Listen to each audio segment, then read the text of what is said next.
Muy bien, ahí ya dejamos compartiendo la presentación con la cual vamos a comenzar. Sí, así está bien, Inge. Así yo voy a dar una presentación mientras eso ya la gente Ya, entra y ya visualiza eso. excelente, dejamos ahí entonces. Dale, Dale. Inge. Estamos 18:32 por ahí. Esperar que la gente se conecte. Ok.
Hola, ¿cómo soy?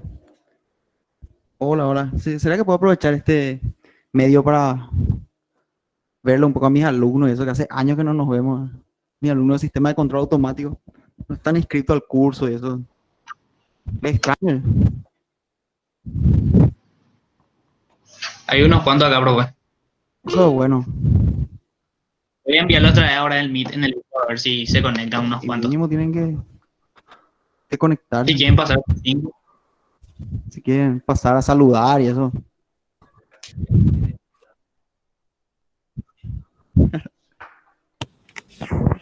Sí, Pasar la así precisa, profe. como Ronald, hay que saludar nomás. Ya llegan los exámenes y ahí otra vez me empiezan a llamar y eso cuando no hay nada. Ni se acuerdan de su profesor, pero empiezan los exámenes y ahí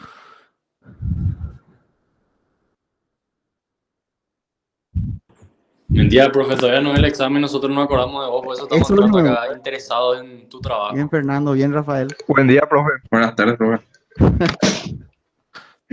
¿Cómo están? Juan José, buenas tardes.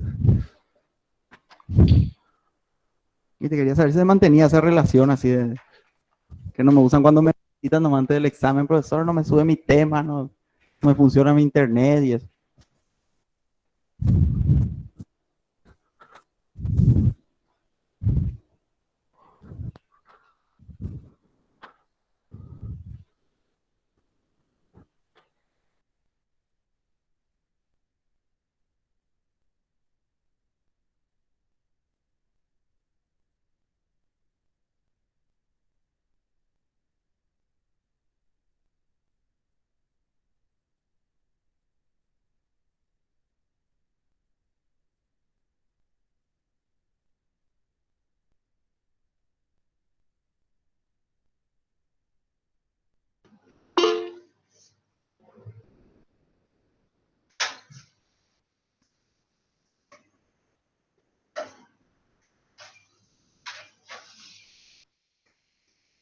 Cuando ustedes me digan, Inge, si están todos bien, yo puedo dar una introducción y ya empezamos.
Muy buenas tardes a todos.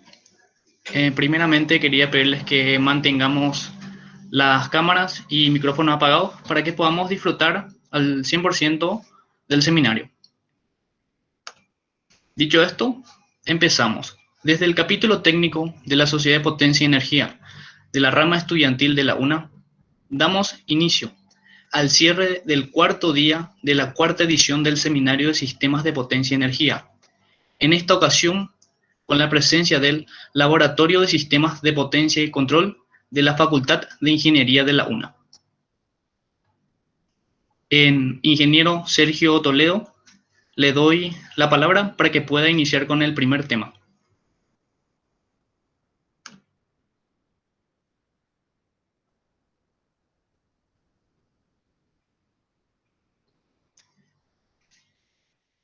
Si puede prender, Inge, tu audio. Hola, hola, ¿ahí me escuchan? Sí, Inge, súper bien. Ah, perfecto. Bien, muy buenas tardes para todos. Primeramente, me gustaría agradecer a la organización del CISPOE por invitarnos nuevamente a participar de este evento que va cobrando cada vez más importancia y creemos que es muy pertinente y además a nosotros nos encanta trabajar con la organización para este tipo de eventos. Entonces, agradezco en nombre mío y de mis colegas del laboratorio. Hoy vamos a presentar un poquito del trabajo que nosotros venimos realizando en el marco de nuestras líneas de investigación en el área de sistemas energéticos. La presentación va a estar dividida básicamente en 4 partes. Primeramente, yo voy a dar una breve introducción de las líneas de investigación que nosotros estamos tratando en el Laboratorio de Sistemas de Potencia y Control, y después vamos a mostrar 3 temas de distintos tipos de convertidores o trabajos tanto de investigación como de aplicación que estamos realizando en el laboratorio. En cuanto al Laboratorio de Sistemas de Potencia y Control, ¿Cuál es nuestra situación actual? Este laboratorio fue creado en el año 2009. Actualmente cuenta con aproximadamente 200 metros cuadrados de laboratorio interior y tenemos 800 metros cuadrados aproximadamente de laboratorio exterior, donde tenemos ciertos sistemas de generación que utilizamos para nuestras experiencias y nuestros experimentos. El staff cuenta básicamente con 4 profesores con grado de doctorado, 7 estudiantes de doctorado que están haciendo justamente el doctorado aquí en el laboratorio, 8 investigadores con grados de magíster y aproximadamente 15 investigadores juniors. Los investigadores juniors básicamente son los tesistas y pasantes que vienen a trabajar aquí, tanto en su trabajo final de grado como para hacer pasantías en el área científica, que son verdaderamente un soporte muy oportuno y muy valorado por nosotros los investigadores, tener gente tan motivada que venga a trabajar acá porque hacen cosas excelentes. Tenemos un programa de doctorado que está en su primera edición, empezó en el 2017, cuenta con un financiamiento, este está financiado por el CONACYT, tiene un financiamiento de $250,000 aproximadamente. También administramos un programa de maestría que su primera edición fue en el 2015, terminó en el 2017. Y actualmente tenemos desarrollados 7 proyectos de investigación, de los cuales 2 todavía están en ejecución y 5 ya fueron terminaron el pasado, de donde obtuvimos un financiamiento de alrededor de $1.750.000, todo a través del CONACYT. En cuanto a nuestra interacción con otras instituciones, nosotros tenemos 10 convenios con universidades en 7 países, donde donde sobresale el trabajo que realizamos con la Universidad de Talca de Chile, por ejemplo, que es nuestro asociado más fuerte, con el que tenemos los 7 proyectos, creo que 5 de los 7 proyectos de investigación son asociativos con la Universidad de Talca. También trabajamos con la Universidad de Sevilla y con la Escuela Técnica Superior de Canadá. Son nuestras instituciones más afines con las que más trabajo llevamos desarrollado. En cuanto a las contribuciones que venimos haciendo en todos estos años, en el mapita se pueden ver los congresos del IEEE donde nos ha tocado participar y presentar trabajos de investigación desarrollados ya en el laboratorio. Como pueden ver, tenemos una contribución de más de 25 papers de revista, en más de 7 en el Transaction Industrial Electronics, que tiene un factor de impacto muy elevado de 7.168, y más de 100 conferencias, 3 capítulos de libro y arriba de 30 participaciones en congresos internacionales. Eso es en cuanto a lo que hacemos un poquito en lo que es competitividad e innovación, los aportes que estamos siempre luchando para hacer, ¿verdad? A nivel mundial. En cuanto a las líneas de investigación, principalmente nos abocamos a 3 líneas en el sector energético: la generación, la conversión de energía y el control, y la calidad de suministro. En cuanto a lo que se refiere a generación, sistemas de generación, trabajamos con sistemas de generación eólica, contamos con un generador eólico de 15 kilowatts, con una altura de 30 metros, con aspas de diámetro de 10 metros, que están diseñados para sincronizarse e interconectarse a la red. O sea que son lo que se denominan generadores on-grid, o sea que están conectados a la red eléctrica. En esta área de generación y en el marco de la generación eólica, también nos dedicamos a estudiar, diseñar y construir, aunque construir lo hace una empresa tercerizada, ¿verdad? Pero el diseño se hace todo en el laboratorio, lo que son las máquinas multifásicas. Es nuestro mayor énfasis en cuanto a generadores. Son máquinas de 6 fases. Tenemos una máquina de inducción y una máquina de imanes permanentes de 6 fases que fueron, como mencioné, totalmente diseñadas acá en el laboratorio de sistemas de potencia y control y fueron rebobinados, fabricadas por empresas paraguayas. La idea de esta área de investigación es justamente, como pueden ver en la imagen, el generador de 6 fases lo acoplamos a un motor trifásico que hace girar este generador a la misma velocidad que este giraría si estuviera ubicado en la góndola de nuestro generador eólico comercial que se encuentra en el parque de afuera. Entonces la idea es justamente contrastar el rendimiento de un sistema comercial con las máquinas que nosotros fabricamos o bueno, que diseñamos aquí en el laboratorio. Entonces hacemos estudios de generación, capacidad de generación, control de estas máquinas y cómo utilizar esa energía.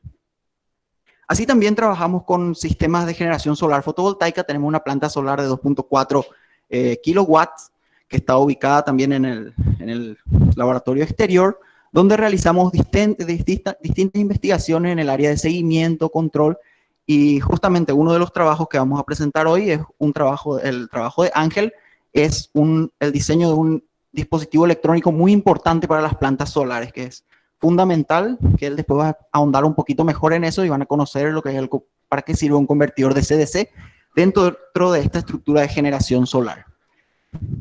Otro tema trascendental en el que trabajamos es la calidad de suministro, como les mencioné, donde principalmente nos abocamos al diseño de lo que se denominan filtros activos de potencia, que básicamente son dispositivos que ayudan a que la señal que se genera en nuestro sistema de generación tenga la calidad adecuada para ser utilizada por el usuario final de la mejor manera posible, aprovechando toda la capacidad de generación. De esto también vamos a hablar hoy en la parte 3, nos van a hablar Alfredo y Alejandro sobre el diseño de filtros activos y el trabajo que están haciendo ellos en ese ámbito. Y el otro trabajo, o sea, el área en el que estamos trabajando es justamente, nosotros tenemos sistemas de generación, esa energía se genera en cierta forma, que nosotros la tenemos que adecuar para que sea útil al objetivo que queremos o el uso que queremos de esa energía. Esto se hace a través de convertidores electrónicos de energía. Nosotros nos abocamos también, que es donde trabajamos más, Edgar, David y yo, en el área de diseño de estos conversores de energía y el área de diseño de los esquemas de control para estos convertidores. ¿Cuál es el objetivo de este convertidor? Justamente la energía que se genera, adecuarla para que podamos o inyectarla a la red para trabajar en un contexto de generación distribuida o, por ejemplo, para controlar velocidad de motores, puede ser para driver de un motor de un auto eléctrico, de un tranvía eléctrico, distintas aplicaciones. O sea que adecuar esa energía, si la voy a conectar a la red que tenga 220 volts, 50 Hz, si voy a manejar un motor con este convertidor que tenga la frecuencia y la amplitud necesaria para que el motor gire a la velocidad que yo quiero o vaya a la posición que yo quiero. Y todo eso con el diseño de un esquema de control, que es justamente algo de lo que vamos a mostrar justamente a continuación. Entonces ahora le voy a ceder la palabra a David, que les va a dar la explicación teórica acerca de estos convertidores electrónicos, el control y lo que estamos realizando en este ámbito. Buenas tardes. Gracias, Sergio, por la presentación. Entonces me toca hablar un poquito sobre los nuevos convertidores de potencia para aplicaciones de control en motores AC. Soy David Caballero, acá en este laboratorio, y también soy docente de la Facultad de Ingeniería. ¿Qué es un convertidor de potencia? Un convertidor de potencia es un dispositivo que nos permite controlar o modificar la forma de la presentación de la energía. En términos prácticos, nos permite, o más sencillos, nos permite convertir de continua a alterna, de alterna a continua. También nos permite convertir de continua a continua y de alterna a alterna. O sea, la forma de la presentación de la energía hoy en día son utilizados en innumerable cantidad de aplicaciones, ¿verdad? Y también los motores están presentes hoy en día en la industria. Se utilizaban anteriormente en convoys en la minería para transportar lo que se obtenía de las minas, en trenes, tranvías, y hoy en día se habla de propulsión tanto para barcos como también para aviones, utilizando motores. Y uno de los motores que se utiliza bastante son los motores de corriente alterna. Entonces lo que nosotros estamos mostrando el día de hoy es cómo controlar un motor de corriente alterna con un convertidor, y este convertidor se conoce, tiene un nombre particular, es el convertidor matricial. El convertidor matricial no es otra cosa que un arreglo de semiconductores dispuestos en fila y en columna, y conmutando estos semiconductores me permite modificar esa forma de la presentación de la energía, como les había comentado. Un matrix entonces está formado por llaves semiconductoras. En este caso en particular, el que les vamos a mostrar, es un matrix 3x3, significa que tiene 3 filas y 3 columnas de semiconductores, lo que nos da 9 semiconductores, 9 9 llaves semiconductoras bidireccionales. En la parte de arriba de la presentación ustedes pueden ver más o menos cómo es el encapsulado de un semiconductor que utilizamos aquí. ¿Alguien parece que dice algo? Muy bien. En cuanto al principio de operación de los convertidores matriciales, existen, al tener 9 llaves semiconductoras, tenemos 2 a la 9 posibilidades de conmutación, es decir, 512 estados posibles. Pero, dado unas pequeñas restricciones, esos estados de conmutación se reducen a 27 estados, ¿verdad? Si quiero controlar un convertidor matricial, necesito evaluar esos 27 estados y elegir aquel estado que me produce una salida más próxima a lo que yo estoy deseando. Muy bien. Este más o menos es un esquema de lo que tenemos, lo que estamos viendo aquí. Eh, por la parte de abajo de la presentación, ustedes pueden ver que el convertidor matricial, el matrix, está conectado a un motor azul, un motor trifásico AC, un motor de inducción. Y la idea es controlar la velocidad de ese motor. Las ventajas que tiene el convertidor matricial son varias. Entre ellas podemos mencionar que tiene tamaño reducido y peso ligero, lo que le hace ideal para aplicaciones donde este parámetro sea un factor preponderante. Por ejemplo, podría ser en tracción. Eh, Tiene flujo de energía bidireccional y yo con un convertidor matricial puedo controlar tanto la frecuencia como la amplitud de la señal de salida. Habíamos dicho que un convertidor permite controlar la forma de la presentación de la energía eléctrica. En este caso, entonces, el convertidor puede cambiar tanto frecuencia como amplitud. Eh, Se ve también ahí en ese slide la bancada de ensayos experimentales que tenemos en el laboratorio, que también pueden ver en el video. Eh, y los distintos elementos que los conforman, ¿verdad? Está por un módulo de potencia, donde están las llaves semiconductoras, están los switches bidireccionales, eh, y también la parte de los sensores que se ve a la derecha, más o menos, donde se enciende un LED. Este más o menos sería el esquema de lo que hoy vamos a mostrar. Tenemos ahí un gráfico sencillo que indica por el lado izquierdo la red eléctrica, el matrix converter en el centro y por el lado derecho un motor trifásico AC. Entonces yo conecto la red eléctrica al matrix y haciendo conmutar las distintas llaves del matrix converter, puedo controlar la velocidad de ese motor de corriente alterna trifásico. Esa estrategia de control se utiliza, o sea, para hacer ese control utilizamos una estrategia de control conocido como control predictivo. Y abajo hay un esquema más o menos de una idea de lo que es el control predictivo. En esta parte se observa una de las aplicaciones de los convertidores que podría ser la tracción eléctrica, por ejemplo, para utilizarlo en vehículos. El video parece que no se me reproduce, a ver si me hacen el aguante.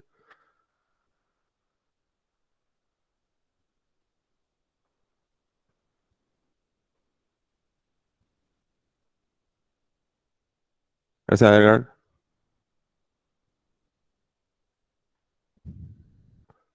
No se puede observar un video donde... Ahí está. Gracias. Perdón por los video de un dispositivo de movilidad que tiene un motor eléctrico utilizado para su tracción, ¿verdad? Solemos mostrar en nuestras presentaciones este motor. En este caso particular de este fabricante es un motor de 9 fases. No es un motor trifásico como el que vamos a mostrar hoy. Tiene 9 fases y ahí en esa parte se está mostrando la electrónica de potencia, que sería el convertidor de potencia que permite controlar, digamos, la velocidad de este dispositivo móvil, que podría ser un bus o un tren, por ejemplo.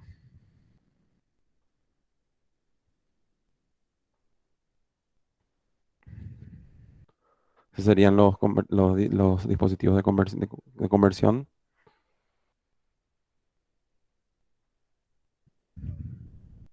Y el motor, que es un motor trifásico, estaría conectado a, directamente al cardán del vehículo en la tracción y eso conectado al diferencial para hacer la tracción. Creo que por ahí muestra eso. Muy bien, voy a pasar al siguiente slide. en la información de contacto. En caso de que tengan interés en saber un poquito más sobre lo que hacemos en este laboratorio, sin ningún problema pueden contactarnos a esos números o también nuestra información de correo electrónico. Nos interesa mucho que alumnos de todas las carreras puedan interesarse en algunos de estos temas y seguir haciendo algún tipo de investigación para sus trabajos finales de grado o pasantía. Muchas gracias. Ahora Edgar le va a mostrar el experimento de lo que es el control de motor de corriente trifásica. Gracias.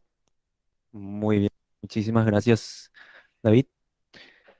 Un momentito, voy a dejar de compartir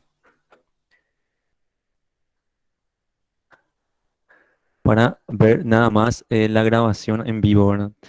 Bueno, muy buenas tardes para todos. Yo soy el ingeniero Edgar Maqueda y en esta oportunidad voy a presentarle prácticamente lo que es mi trabajo de investigación aquí en el Laboratorio de Sistemas de Potencia y Control.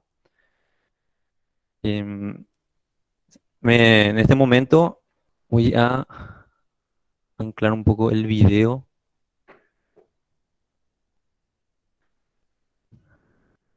Bueno, entonces en este momento, en esta oportunidad, voy a pasar a... Sí, todos están pudiendo ver la bancada experimental para poder continuar.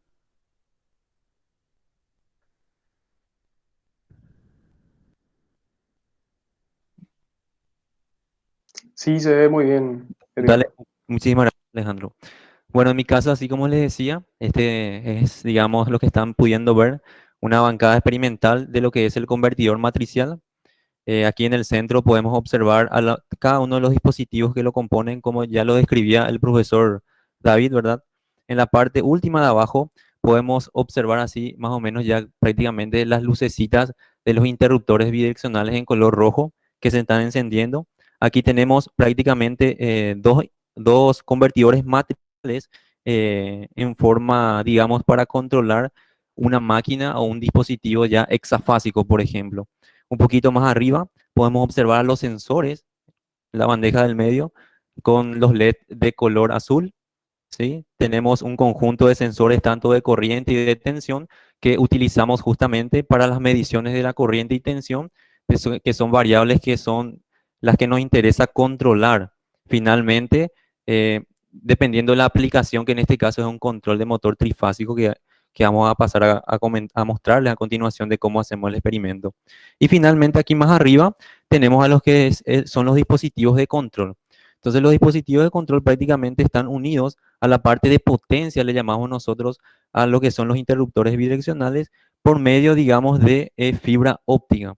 Hacemos este aislamiento eléctrico justamente para evitar que los ruidos eléctricos generados por la alta potencia puedan transferirse a la parte del control, ¿verdad? Que como sabemos, la parte de control es algo muy sensible a la parte de ruidos eléctricos. Por lo tanto, aquí más arriba tenemos un dispositivo programable, el cual es un DSpace, un dispositivo muy amigable para la programación, ¿sí? Se puede aprovechar lo que es el MATLAB Simulink justamente para directamente cargar ese algoritmo en este dispositivo y poder controlar, digamos, la planta que yo necesito, en este caso, que es un motor eléctrico. Me pongo aquí un poquito más al costado para poder visualizar hacia aquí, para poder mostrarles justamente lo que es la máquina, que es una máquina hexafásica ya prácticamente bobinada, ¿sí? Tiene 5,5 kilowatts de potencia y está conectado a un sistema de carga, un motor de corriente continua que tiene una inercia mucho mayor a lo que es el motor de corriente alterna. Por ende, utilizamos prácticamente como carga este motor y está conectado a un encoder justamente para poder medir la velocidad, en la cual es la variable principal que queremos controlar. Bueno, en síntesis, eso sería, digamos, el experimento que le vamos a mostrar, el funcionamiento del convertidor matricial aplicado al accionamiento de un motor, en este caso hexafásico. Y a continuación voy a compartir una pantalla, el cual es una escala que eh, justamente nos sirve para poder visualizar las variables que queremos controlar. En este caso es la velocidad. Entonces, para controlar la velocidad, tenemos por aquí, digamos, un sector donde podemos cambiar la referencia de velocidad que necesitamos a la salida del motor, ¿sí? Tenemos también, digamos, dos formas de visualizar la velocidad. Una de ellas es en forma gráfica y otra es mediante el sistema de agujas. Entonces paso a elevar la tensión de entrada y se puede ver que al girar el motor, voy a actualizar un momentito.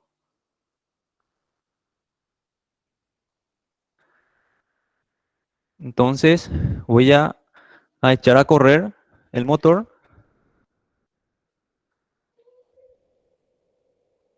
y podemos observar, por ejemplo, una velocidad de aproximadamente 100 metros por segundo. Todavía no alcanza la velocidad que le estamos pidiendo.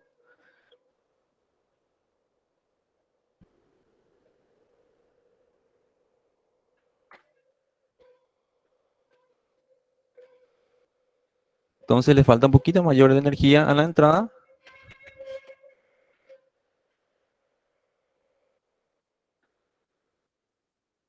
Voy a actualizar un poquitito el sistema para poder visualizar bien el escala.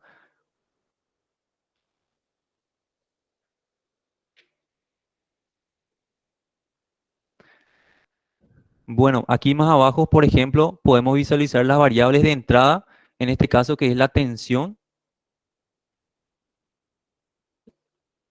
La tensión de entrada, que en este caso tenemos aproximadamente 20 voltios pico, y la corriente de salida dentro del motor, por ejemplo, que estamos controlando, que aproximadamente tiene una amplitud de 2 amperios, ¿verdad?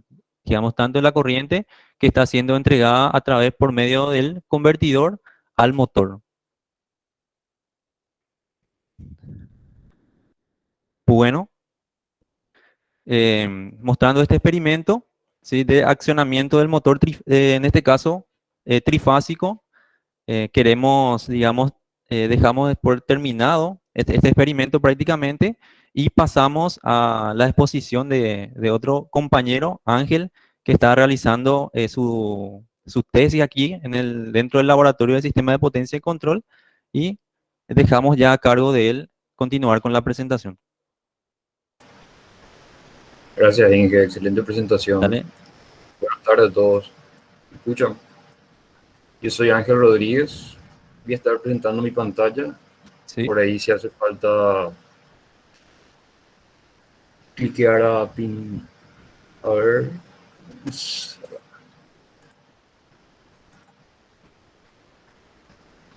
Un momentito. Ahí estoy presentando ya. Se está viendo, creo, la presentación ahora mismo, ¿verdad? Sí, Ángel, se puede visualizar súper bien. Ah, bueno, gracias. Bueno, como les decía, yo soy Ángel Rodríguez. Estoy haciendo mi trabajo final de grado en el Laboratorio de Potencia y Control. Voy a estar dando esta presentación del convertidor de CDC. Y antes que nada quiero agradecer a todo el personal del laboratorio, ¿verdad? Porque este trabajo también va con mucha ayuda de todos. Y bueno, y también a las becas Pubian por haber sido patrocinante de este TFG. Bueno, este sería los ítems que voy a estar hablando rápidamente. Voy a dar primero una introducción, una base motivacional de por qué se necesita un convertidor de CDC para las aplicaciones que estuvieron hablando el ingeniero Toledo. Y luego vamos a pasar viendo, ¿verdad?, el camino que se lleva hasta llegar a una solución factible. Voy a empezar hablando de lo que es la generación distribuida, que creo que el ingeniero Caballero mencionó sobre esto. Básicamente empieza con la obtención de energía eléctrica a partir de sistemas solares y eólicos, aunque pudiese ser también cualquier otro sistema de combustión que puedas conseguir eléctrico, puedas cambiar a energía eléctrica. Luego de esta conversión, lo que se hace es almacenar la energía eléctrica en baterías para luego inyectar en la red o un uso aislado, ¿verdad? Como vimos, podría ser motores o una casita o cosas de donde se puedan aplicar la energía eléctrica. Pero para dar este paso, ¿verdad?, de obtención de energía eléctrica por paneles solares, energía eólica, hay que tener unas ciertas transformaciones en la energía para inyectar. Esto es un esquema breve básico de las conversiones eléctricas. No estoy aplicando sincronizadores ni algunos otros métodos de filtrado de la energía. Simplemente quiero resaltar los procesos convertidores que se necesitan. Y el primero es el convertidor de DC de los paneles de la energía eólica para almacenar la batería, que tendría que ser alrededor un poco más de 48 voltios, ¿verdad?, para cargar las baterías.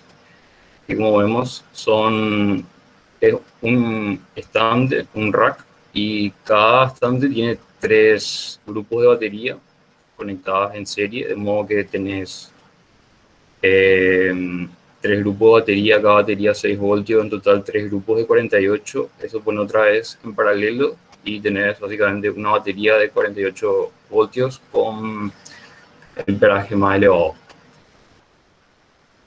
Por lo que para hacer la inversión, ¿verdad?, de C a C, a C podría ser 220, 50 Hz para uso aislado o 380, 50 Hz para inyectar la red, porque tendría que ser un voltaje un poco mayor a la de 220 para que el flujo de corriente sea hacia la red, no hacia las baterías.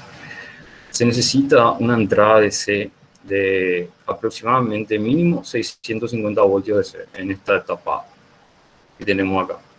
Entonces, un grupo de baterías que básicamente tiene un voltaje de 48 voltios y las que están en el laboratorio son 200 amperes cada uno, o sea que sería 200 por 3, 600 amperes hora. O sea, tendría un rack de baterías de 48 voltios, 600 amperes hora, y eso necesitarías elevar como mínimo a 650 voltios de C para transferir, ¿verdad?, para hacer esa inversión. Y es ahí realmente donde entra mi TFG para desarrollar y diseñar este convertidor que está acá, que vemos acá, de 48 voltios a 700. Bueno, el esquema de solución básica le denomino, que es la idea central de cómo podríamos solucionar este problema. Este es un esquema simple, que es la primera idea que se viene y que creo que también es bastante usada en algunas otras aplicaciones de menor potencia, debido a que si tienen ciertos equipos que trabajan con DC de 72 y las baterías son de 48, en telecomunicaciones generalmente suele haber ese problema, entonces se usa un pequeño elevador, pequeña ganancia, ¿verdad? Pero en nuestro caso sería una ganancia de alrededor de 15, de 48 a 700 hay una ganancia de 15. Entonces, como vemos, las baterías con un puente H, algún sistema para transformar ese voltaje en un voltaje alterno. Y luego de eso, aplicamos un transformador, como vemos acá, un sistema elevador para tener una transformación de energía, mayor voltaje, menor corriente, a lo que tendríamos a la entrada. Y de alguna forma eso rectificamos con dirigidores, inclusive, para tener la salida con la ganancia deseada. Pero como nos damos cuenta, al usar un transformador y al aplicarle a un transformador una forma de onda cuadrada, que sería básicamente una senoidal con muchas más armónicas, ahí se nota una gran pérdida de energía que va a haber. Y como nuestras aplicaciones son de energía renovable, hay que saber tener mucha eficiencia en nuestro transformador, ¿verdad? Porque las pérdidas se van sumando en todo el sistema y falta de cargo. Por eso esta solución realmente que surge, que se suele aplicar, no es factible, para nada factible en nuestra aplicación. Por lo que nos vamos analizando la otra opción, que sería el circuito básico que tenemos, que siempre se estudia en los cursos básicos. Pero este circuito tiene el downfall de que solamente te puede dar una ganancia de 10 voltios sobre voltios. Nosotros necesitamos alrededor de 15. Aparte, con esa ganancia de 10 voltios sobre voltios tenemos una eficiencia de alrededor de 80%. Por lo que no se puede aplicar directamente esto. Y lo que podría ser la evolución de este circuito sería acoplar, ¿verdad? Este es el esquema, ¿verdad? Que simplemente reemplazamos el diodo D por un MOSFET de potencia para aplicar realmente hasta una placa. Esto sería básicamente como implementaría, si se implementase, ¿verdad? Ese semipuente H ahí sería un empastillado y con eso implementaría. Pero como le iba diciendo, la ganancia es muy reducida, entonces lo que se trata de hacer es poner, no diría en paralelo, sino entrelazar dos convertidores básicamente. Y ahí tener una mayor ganancia. Claro que como este sistema tenía una eficiencia de 80% y tienes dos sistemas, sería alrededor de 60% de la eficiencia total, que también es totalmente infactible para nuestro caso. Pero este sistema ayuda mucho a dar paso a otros diseños, a otras implementaciones. La idea básica de usar un inductor que almacene energía para luego transferir. El problema de estos circuitos son las pérdidas que hay en las conmutaciones de los MOSFETs y el encendido y el apagado de los diodos. Ahí realmente están las pérdidas de energía. Y claro, también en los propios inductores, capacitores, hay una resistencia parásita que disipa energía. Entonces, a partir de ahí podemos ver otras investigaciones que se llevan llevando a cabo. Acá pongo abajo mismo el paper, la citación, para los que quieran ver después, de lo que se denomina una célula de ganancia. ¿Qué beneficios te da esta célula de ganancia? Hay una disminución en las pérdidas debido a los diodos, que ahora se encienden y apagan sin corriente al inicio y al final, ¿verdad? Entonces se evita el impacto en los diodos y también te da una ganancia extra debido a que el capacitor CM1 se suma con el capacitor CO y ahora básicamente tenemos el doble de ganancia con un switch. Al rato teníamos doble ganancia pero con 4 switches, así que hay una mejora en la eficiencia y en la densidad energética, ¿verdad? Menos componentes para la mayor cantidad. Sin embargo, también esto podríamos modificar un poco, ¿verdad? Para implementar esto. El modo que vemos en la izquierda, ¿verdad? Sería llevar ese capacitor CM1 abajo del capacitor C0 y el diodo DM1 convertir a un MOSFET. Entonces ya teníamos la capacidad de implementar esto con un semipuente H, un empastillado, que mostró en la presentación anterior, los encapsulados que solemos usar en el laboratorio.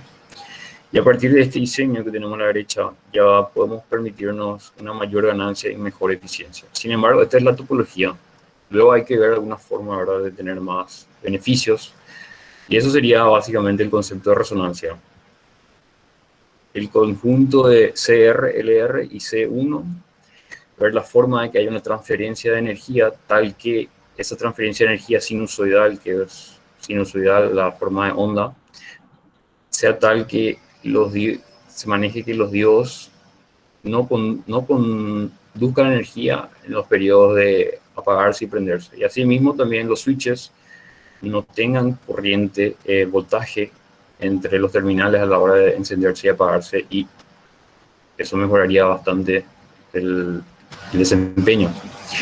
Y además podemos achicar los componentes LR y LF ICR, de modo que tengan menos capacitancia, resistencia parásita y disipen menos energía. O sea, esos son verdaderamente los pros otra vez de tener este circuito.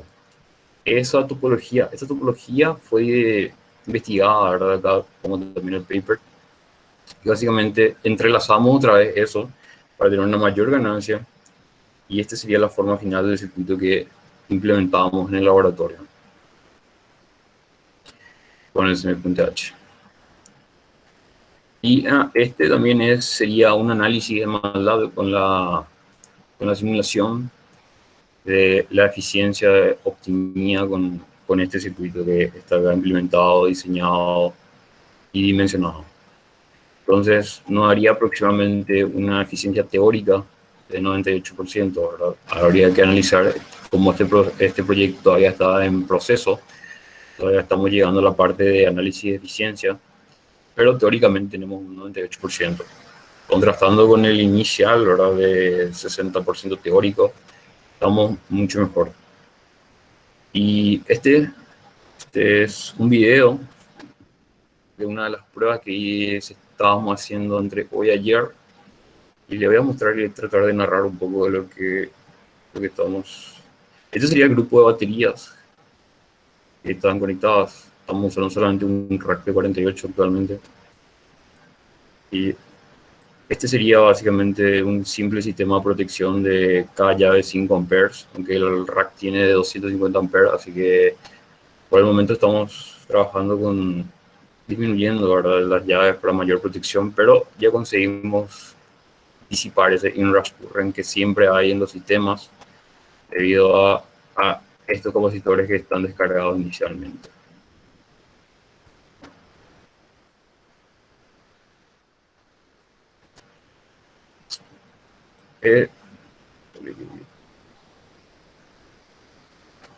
Ahí podemos observar nuestro sistema de precarga para evitar el inrush current y la corriente pico del inicio. Estamos viendo nuestro sistema de inductores, capacitores, resonantes, los diodos de la salida y los capacitores de la salida. La parte de arriba sería nuestro sistema de control, el disparador TX que por fibra óptica manda al driver. Este sería el MOSFET, el puente H que vemos. Este sería el DSP, sería el sensor de voltaje que está conectado directamente a la salida. Y acá tenemos un grupo de cargas de resistencia cerámica de 500 ohms, cada uno 100 watts, son 3.5 kilowatts. Al inicio de esta prueba estaban desconectadas por esta llave termomagnética. Bueno, todo le di mal. Okay. Sí, al inicio está desconectado, está sin carga el sistema, pero está operando ya, como vemos acá en este tester, la salida de esto, de la salida del sistema. Y ahí procedo a conectar la carga y a ver cómo reacciona el sistema, cómo responde, cómo suplementa, y vemos ya la entrada también de corriente ahí. Entonces ya hay un inicio de corriente y se mantiene el voltaje. Esto está en el lazo cerrado, por eso hay esa persistencia en el valor. Hay un desfase de 6 voltios, menos de 1% de error, pero eso se debería más a que faltaría setear bien los valores de la entrada, ya que esto no está en un ambiente climatizado y eso afecta también. Y bueno, eso sería básicamente el experimento que hicimos hasta ahora. Nuestro convertidor, en donde podemos ver, ¿verdad?, que mantiene el valor de 700 voltios necesarios para la conversión, y a pesar de los cambios de carga, sin carga, con carga y diferentes tipos de cargas. Son 3.5 kilo, 3 kilo y al final 2 kilo, y pudo mantener todo. Bueno, voy a darle ahora mismo la posta al ingeniero, al siguiente tópico. ¿Sí?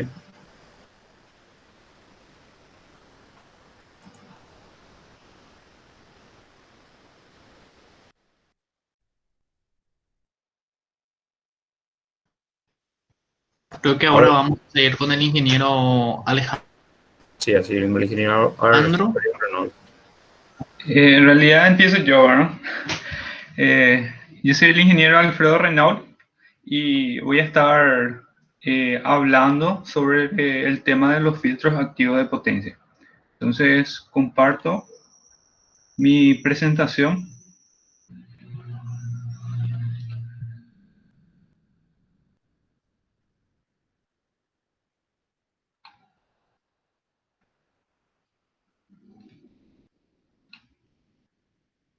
Y creo que se ve.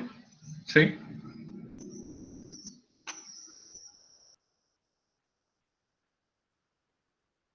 sí se Sí ve. se ve. Ok, gracias.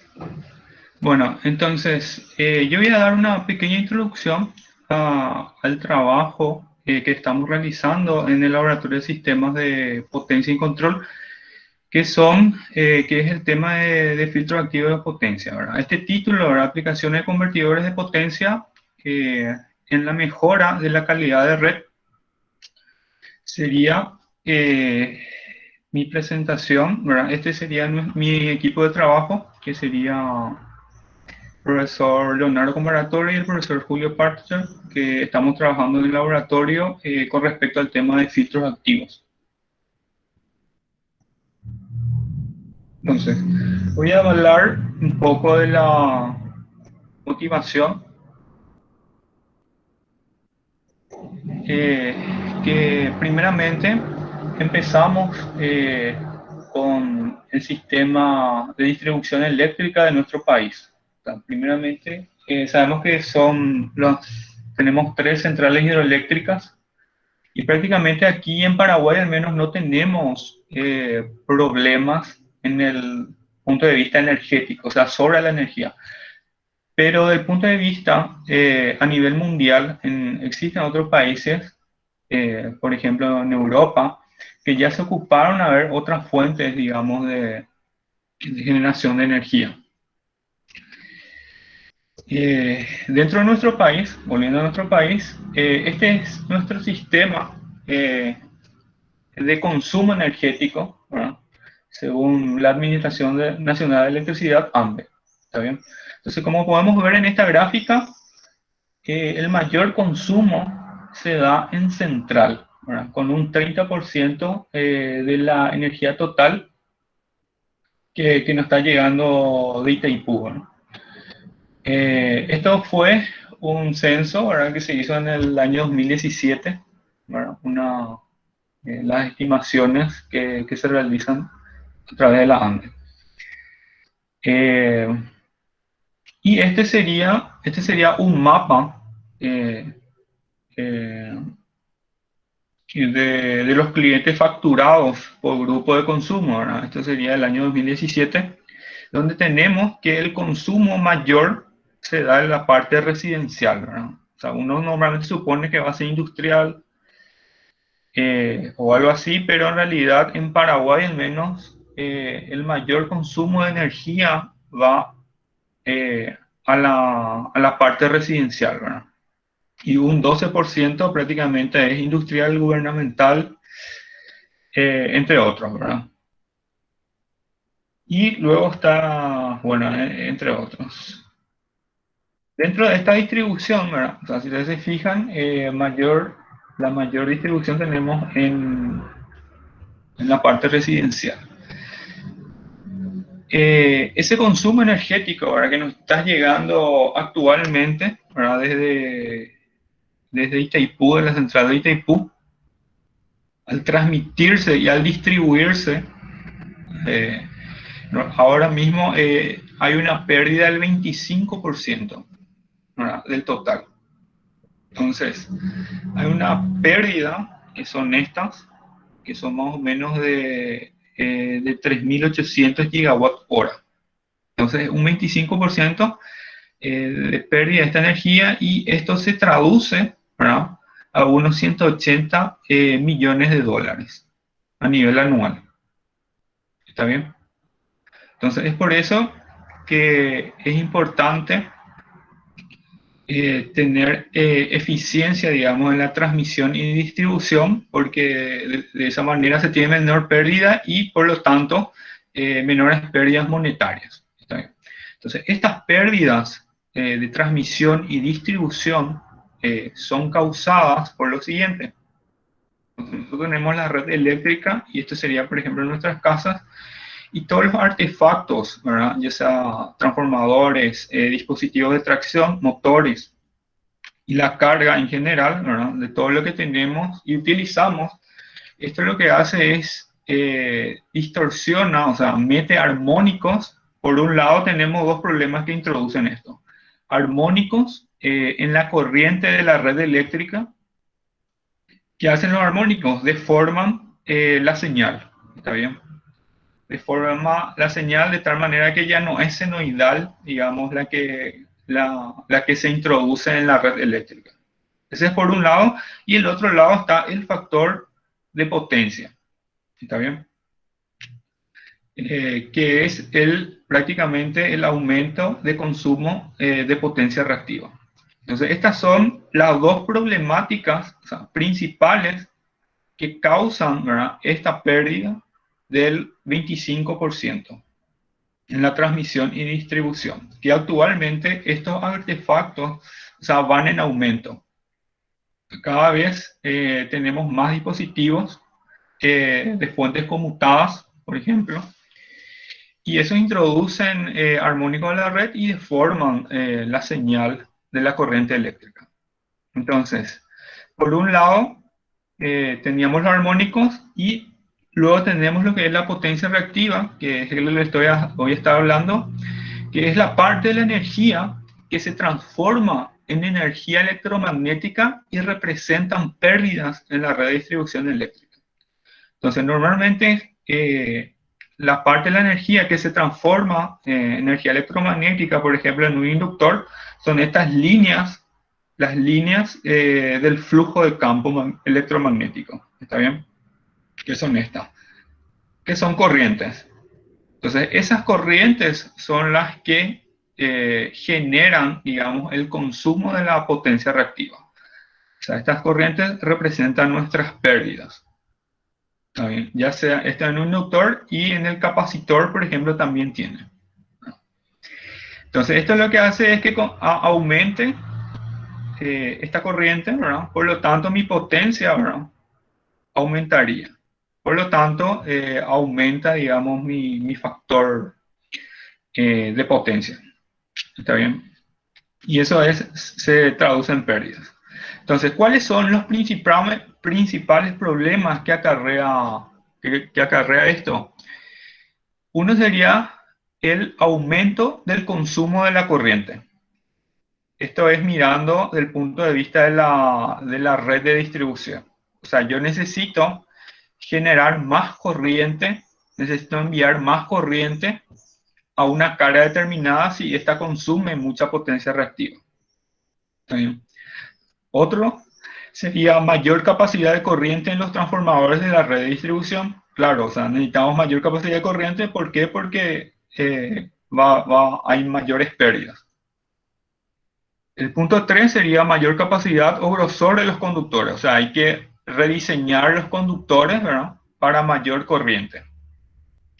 Punto 4 serían mayores corrientes en la red de distribución, ocasiona mayores pérdidas por calor en los conductores debido a la pérdida de potencia de la resistencia del conductor.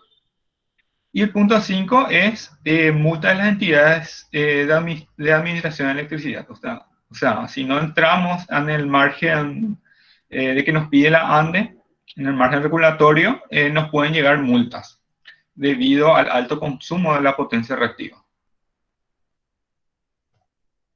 Entonces, uno de los antecedentes en Paraguay sobre el tema de calidad de red, ya en general, esto compete la parte de producción de armónicos, o sea, y el tema de pérdida de la potencia reactiva. Entonces, uno de los antecedentes actuales que tuvimos hace poco es la presentación de esta tesis que se realizó en la universidad, que se realizó en la FIUNA, que es el análisis de los efectos del factor de potencia y distorsión armónica de transformadores de distribución con carga residencial utilizando un modelado matemático, que presentaron la ingeniera Sara Morínigo y el ingeniero Sergio Cervi. Estos estuvieron trabajando también en el laboratorio de sistemas de potencia y control. Entonces lo que hicieron es medir en varios transformadores residenciales, lo que hicieron, o sea, medir la corriente y la tensión, ¿verdad? Realizando mediciones de THD.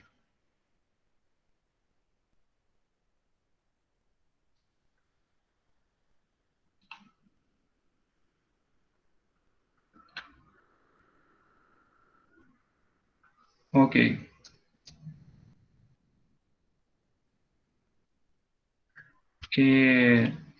Luego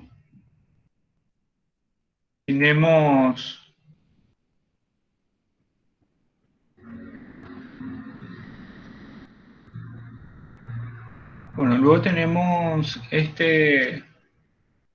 esta gráfica, ¿verdad? Que nos mide, por ejemplo, la medición de THD en la corriente del transformador durante un tiempo de 24 horas aproximadamente, ¿verdad? O sea, de 12 a 23. O sea, toda una tarde prácticamente. Entonces, este, por ejemplo, es un ejemplo que prácticamente nos mide la corriente de las tres fases. Entonces, quita el THD, que es en promedio de 10%, ¿verdad?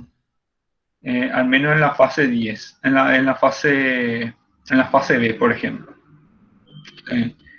Luego tenemos la fase A, que sería el azul, y el verde es la IC.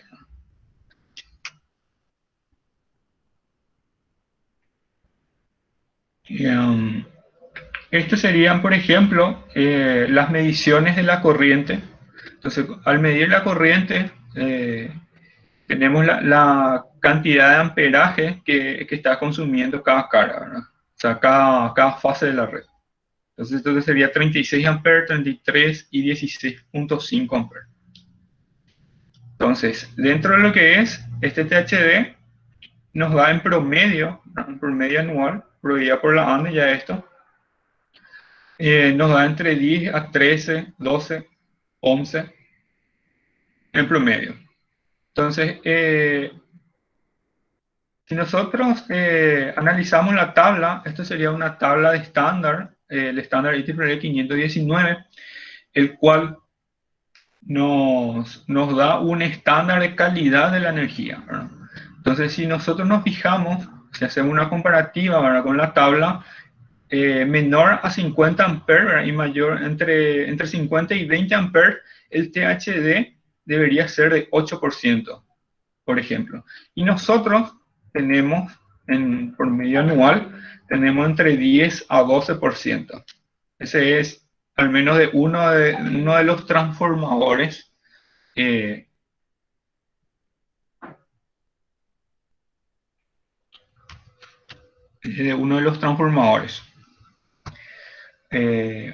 porque se hicieron varias mediciones alrededor de Central, ¿verdad?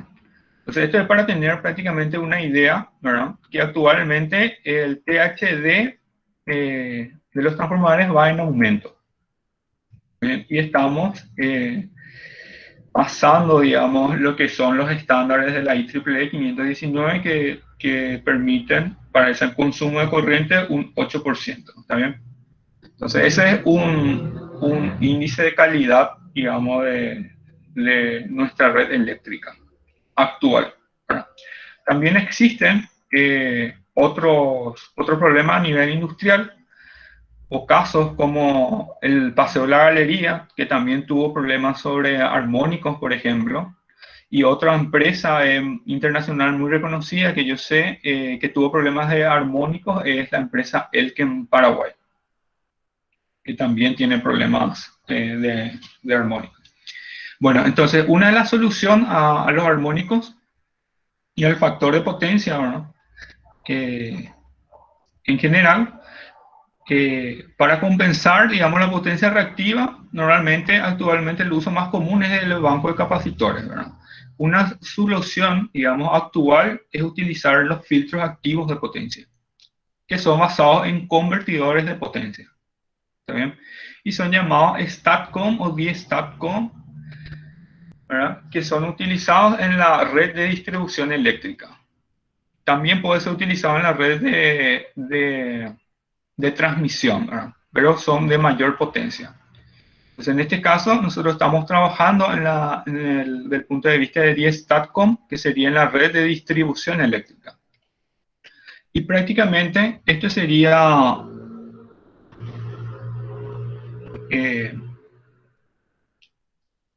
este sería mi esquema eléctrico. Por ejemplo, aquí tenemos nuestra red de distribución, que en este caso vendría, por ejemplo, del transformador. Esto sería la carga, ¿verdad? Que la carga puede ser las casas o la residencia o una planta industrial, entre otros. Bueno, y esto sería donde está el STATCOM, estaría conectado en paralelo, ¿está bien? Con la red eléctrica. Entonces, una de las principales mitigaciones de calidad de la red son la reducción de los armónicos de corriente que circulan en la red, o sea, disminución del THD, entonces entre el RPF y la red de distribución eléctrica. Luego está la corrección del factor de potencia provocado por un coseno de phi distinto en la unidad, y otro sería reducción de la corriente por el punto neutro, ¿verdad? Entonces, si esta existe, la amplitud de los armónicos de corrientes múltiplos de 3 se suman a través del neutro. O sea, si existen armónicos múltiplos de 3, en la corriente del neutro, todos se suman y se amplifican. Este es un problema, por ejemplo, que pasó en el paseo La Galería. ¿Está bien? Luego tenemos el equilibrado de la corriente que circula por las distintas fases, ¿verdad? O sea, bueno, luego entramos en la parte de los convertidores, ¿verdad? Entonces, el filtro activo de potencia trifásico multinivel basado en convertidores puente H en cascada. Entonces, en esto se basa básicamente nuestro trabajo, que son convertidores puente H, puente H que están conectados en cascada. ¿Está bien? Esto permite generar una especie de escalera, o sea, una escalera de tensiones, ¿está bien? Como se ve aquí en la figura, y lo que permite es tener mayor eficiencia en la reproducción de la senoidal. O sea, la corriente que inyecta el filtro va a ser mucho más eficiente. Cabe destacar que estos convertidores están basados, están en configuración puente H y están basados en los SiC MOSFET, ¿está bien? Que son los semiconductores de potencia. Y las principales ventajas están dadas con la alta eficiencia de conversión, la escalabilidad. Escalabilidad significa que podemos agregar más celdas conectadas en paralelo, y una estructura modular, ¿verdad? La estructura modular también ayuda y también entrega un bajo THD en la corriente que se inyecta. Entonces, este sería, por ejemplo, nuestra bancada. Este sería montada ya en el rack.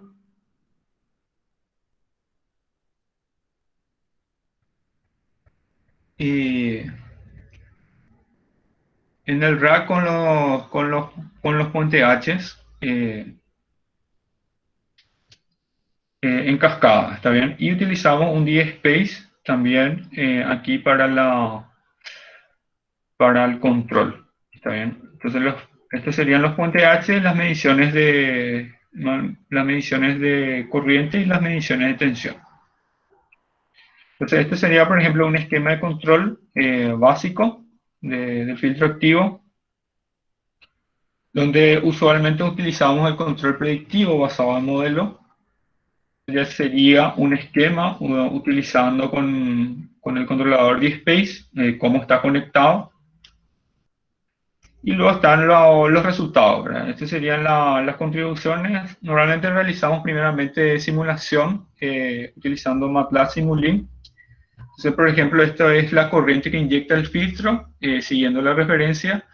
Y esto, por ejemplo, sería la compensación de la potencia reactiva. ¿Está bien? Entonces, esto serían las tensiones en la salida del convertidor.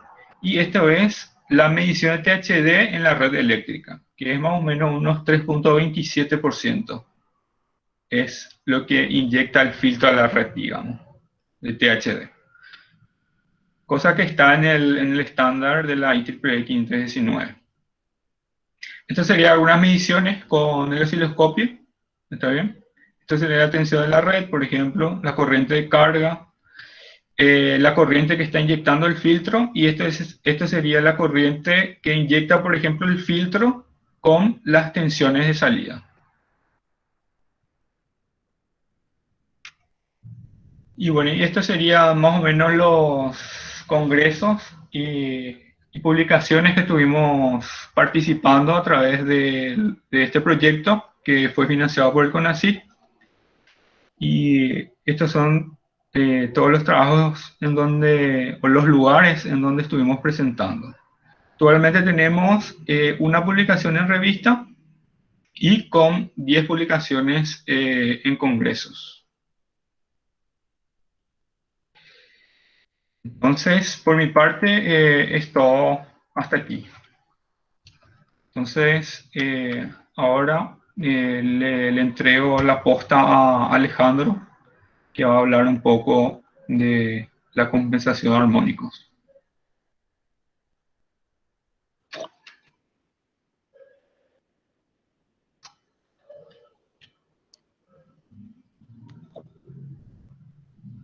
Buenas noches a todos.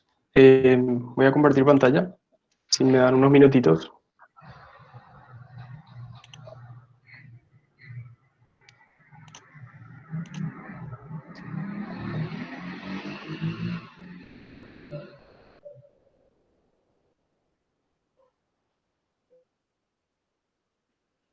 ¿Me pueden avisar cuando ven?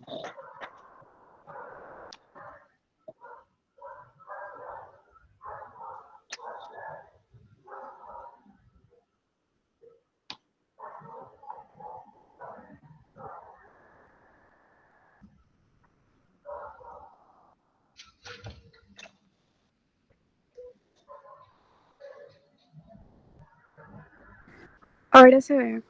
Bueno, entonces continúo. En esta charla quiero hablar un poquitito de las aplicaciones de los convertidores multinivel Puente H para la compensación de potencia reactiva y corrientes armónicas. Esta forma parte de mi trabajo final de grado, que está siendo desarrollado en el Laboratorio de Sistema de Potencia y Control de la Facultad de Ingeniería, y forma parte de un proyecto mucho más grande que es financiado por el CONACYT. Y esta tesis particularmente está siendo financiada por el Programa Universitario de Becas de Investigación Andrés Borodoño Montero. Y mis asesores son los profesores Raúl Gregor, el profe Leonardo Comparatore, Julio Pacher y Alfredo Renault. Esta presentación va a estar dividida en 4 partes principales.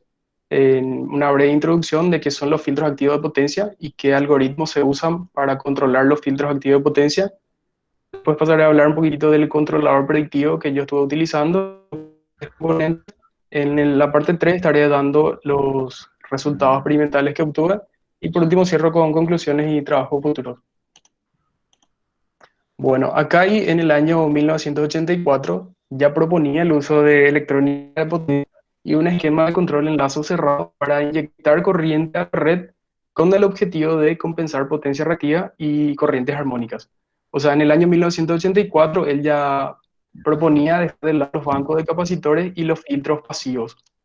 Entonces, esta técnica actualmente se conoce por filtros activos de potencia o abreviados APF, también como STAPCOM. El esquema básico de compensación se puede ver aquí en la figura número 1, donde se puede ver la carga, la red y el compensador o filtro. Lo que se tiene es que la carga consume potencia activa y reactiva, lo que se busca es que la red eléctrica solamente entregue la potencia activa que corresponde a la frecuencia fundamental, que en este caso es 50 Hz, y que no entregue potencia reactiva a la carga. El compensador que entregue la potencia reactiva que necesita la carga, pero que no toma potencia activa de la red. Entonces eso se logra mediante el esquema que se puede ver aquí en la figura número 2, donde se tiene la red, la carga y un convertidor de dos niveles. Ese convertidor de dos niveles absorbe potencia de la red en medio ciclo y carga este capacitor que pueden aquí con un pequeño voltaje. Ese voltaje que se cargó aquí en este compensador, en este capacitor, en la mitad del ciclo restante, él inyecta a la red una energía que es proporcional a la potencia reactiva que se quiere compensar o a los armónicos que se quieren atenuar.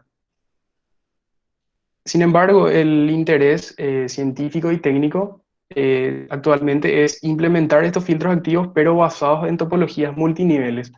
Aquí en la figura número 3 pueden ver una topología multinivel de un puente H en cascada, que no es más que la conexión en serie de varias celdas puente H. Esta topología puente H presenta algunas ventajas sobre la topología de dos niveles como la que tenía aquí. Estas ventajas son que el voltaje de salida es mucho más próxima a una onda central. También se puede trabajar con potencias y con voltajes más elevados, con lo cual se puede trabajar ya en voltaje de media tensión en el orden de los miles de voltios. El diseño es modular, lo cual permite una fácil y la implementación de la topología puente H o CHE es mucho más sencilla que otras topologías multiniveles. En cuanto a algoritmos de control, para controlar los convertidores CHE para que estos funcionen como filtros activos, en el 2015 Muñoz realiza un review de todas las técnicas de control que existen y cita algunos, ¿verdad? Donde los dos últimos, los controladores en modo deslizante y los controladores predictivos, son los que nosotros estamos usando en el laboratorio y especialmente el controlador predictivo, que es el cual yo le voy a estar hablando. Todos los controladores que se citan aquí para controlar el filtro activo va a estar siempre dividido en tres partes componentes. La regulación del voltaje DC, el cálculo de referencia que toma mediciones de la red, el voltaje y la corriente de la carga, y calcula una corriente de referencia. Esa corriente de referencia es lo que se busca inyectar a la red y mediante el control de corriente se controla la corriente que está siendo inyectada de manera que sea igual a la corriente de referencia. Este control de corriente genera un patrón de conmutación que es para activar o desactivar los transistores de las celdas puente H de manera a inyectar corriente a la red.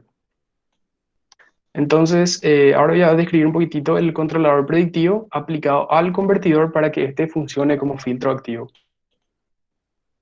La idea es inyectar corriente a la red. Para eso hay que generar un voltaje. El voltaje que se busca, que pueden ver aquí abajo, es una onda senoidal encarnada, donde el voltaje de cada celda está dado por la ecuación número 1, que depende del voltaje almacenado en el capacitor y de una función de conmutación. Esta función de conmutación está dada por la ecuación número 2, que no es más que esta relación que está dada por las señales de activación de los transistores. Esas señales de activación son 1 o 0, 1 para que conduzca y 0 para que no conduzca. Entonces, esta función de conmutación que está dada por la ecuación número 2 solamente puede tomar valores en menos 1, 1 o 0. Si el valor es menos 1, quiere decir que la tensión es negativa y el filtro activo está absorbiendo potencia de la red. Si el valor es 1, la tensión positiva está inyectando corriente a la red, y si es 0, no hace ninguna de las dos. Entonces, ya sabemos cómo se genera un voltaje en unas, y el voltaje va a ser la suma de todas las celdas. Si ahora suponemos que los voltajes en cada uno de estos capacitores son aproximadamente iguales, se puede crear una matriz de conmutación como ven aquí en el cuadro número 1, donde se tienen 7 filas, 6 columnas, y eso corresponde a los niveles de voltaje que se pueden generar con 3 celdas puente H. Porque los niveles de tensión en los capacitores son todos iguales, entonces los voltajes se suman y va a ser más 3, menos 2, 1 y así sucesivamente, hasta 3 veces la tensión en los capacitores. El sistema que nosotros queremos controlar se representa en este esquema, donde pueden ver que tenemos la carga inductiva, la carga no lineal, generar armónicos. Eso va conectado a la red de baja tensión y el filtro en trifásico va conectado a la red mediante inductores. Estos inductores funcionan como filtros pasivos que evitan que los armónicos debido a la conmutación de los transistores pasen a la red eléctrica. Aquí en estos bloques pueden ver los diagramas que componen el controlador predictivo, donde el corazón del controlador predictivo es el modelo. Aquí, una vez que se tiene el modelo, con la función de costo se elige la tensión que se quiere a salida del convertidor de manera a inyectar corriente. Esas tensiones se modulan con un modulador que genera las activaciones de los transistores de manera a inyectar corriente. Ahora pasaré a describir cada una de estas partes que componen el controlador predictivo. El modelado matemático, como le dije, es el corazón del control predictivo, y para tener una ecuación que describa la dinámica del sistema, hay que aplicar ley de Kirchhoff a esta malla que ven aquí, y tiene esta ecuación diferencial, donde la variable a calcular es la corriente que inyecta el filtro, y de esa manera se tiene aquí en la ecuación número 5 la derivada de la corriente con respecto al tiempo. Y como pueden ver, esta es una ecuación diferencial donde tenemos parámetros conocidos, valores medibles. En este caso, por ejemplo, aquí la tensión de la red. Y para variar la corriente solamente hay que variar la función de conmutación, que es esta matriz que hay aquí. Eligiendo una fila tenemos una tensión y de esa manera se varía la corriente que se está inyectando. La ecuación que describe la dinámica de los capacitores, es decir, capacitores dado por la ecuación número 6, que depende de la función de conmutación y de la corriente que se está inyectando. Estas ecuaciones son ecuaciones diferenciales que se resuelven mediante el método de discretización de Euler, que es un método numérico. Entonces, aquí en estas dos ecuaciones se ven las ecuaciones que predicen la corriente que va a estar siendo inyectado en el siguiente estado de conmutación. El regulador de voltaje DC es clave en el control de los filtros activos, porque de esta manera se controla el nivel de voltaje en los capacitores. El voltaje en los capacitores hay que controlar porque normalmente se van descargando, lo cual hace que el filtro ya no pueda inyectar potencia a la red, o si se sobrecargan estos capacitores también se van a dañar. La manera en que yo implementé este control de los voltajes es con un RPI que mide los voltajes en 3 celdas y calcula un promedio. Eso se compara con una referencia y genera un esfuerzo de control que se pasa a la etapa de generación de referencia. También yo hice mediciones de los voltajes en la celda y pasé al modelo predictivo de manera a estimar el voltaje en los capacitores. Este controlador PI funciona a una frecuencia de 1 kHz y aquí están algunos de los parámetros utilizados.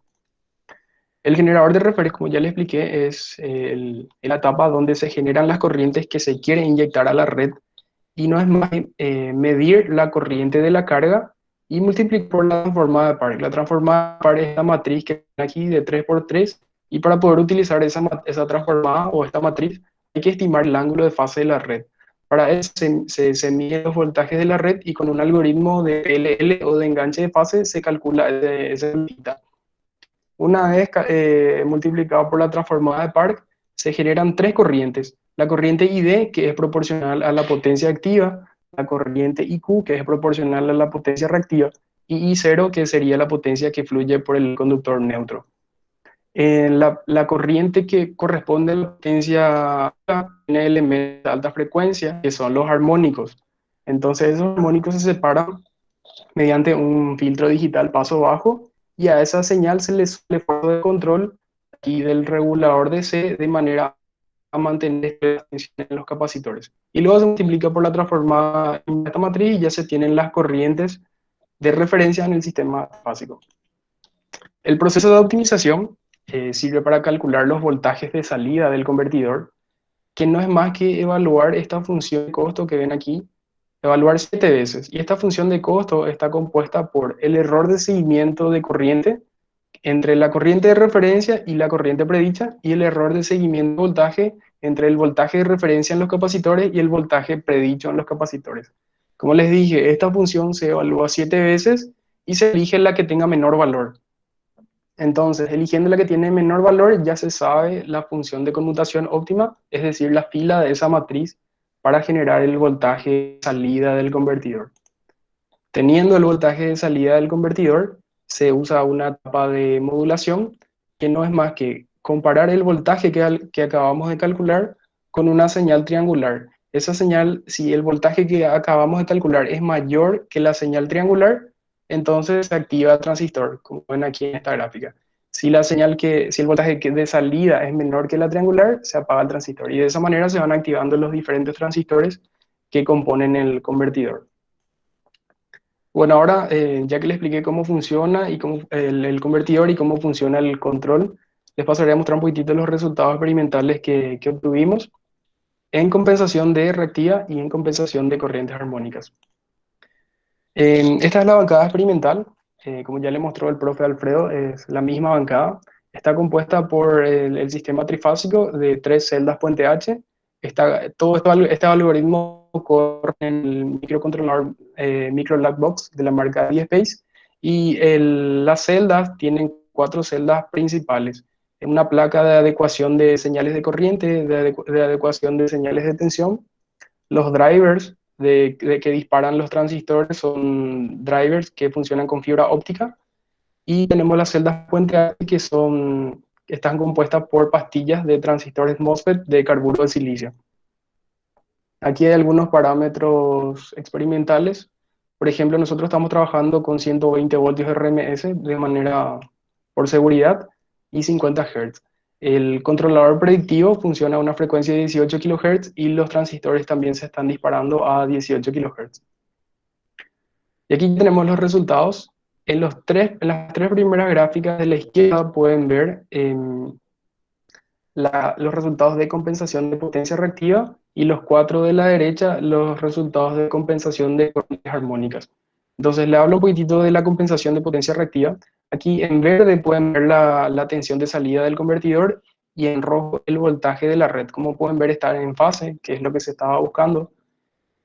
Aquí en esta imagen pueden ver el seguimiento de la corriente que se está inyectando y la referencia en verde, y se notan que son iguales.